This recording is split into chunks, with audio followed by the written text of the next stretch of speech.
Поехали. Ты знаешь, что вот эти девушки наша цель, они сейчас приносят подписчики нашему каналу, понимаешь?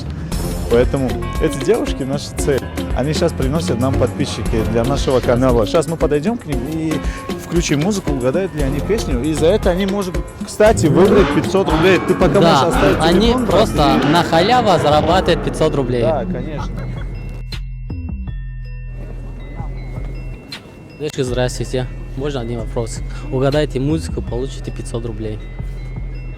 Ты хочешь поучаствовать? Давайте, нажмем угадаем. Одну только, да? Хорошо. Да, конечно.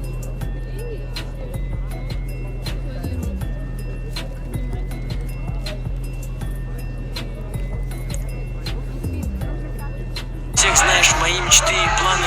Мне не катят сказки о халяве, вы забили. К сожалению, верим только в то, что видели.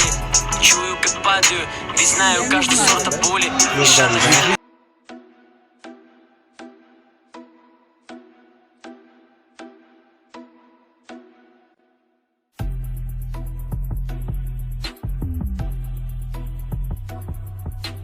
Хорошая музыка? Это очень хорошая.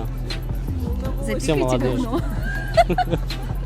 Давай. Я знаю, мама наблюдала рано, как я мечтал все покорить и плюс немного драмы. Ты говоришь, вокруг меня одни скандалы, но ты лучше всех знаешь мои мечты и планы. Мне не катят сказки о халяве, вы забили. К сожалению, верим только в то, что видели. Чую, как падаю, ведь знаю каждый сорт от боли.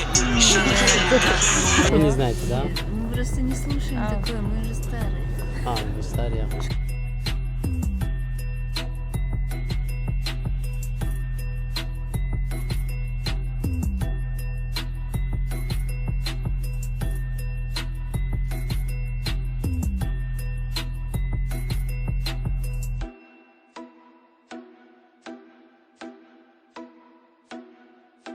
Сказки о халяве вы забили. К сожалению, верим только в то, что видели.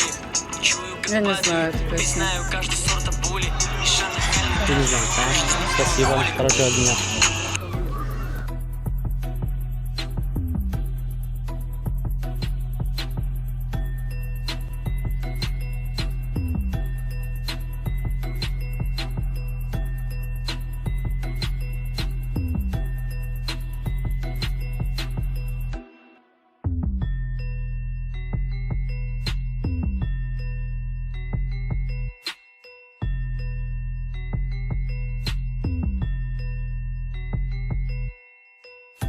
халяве.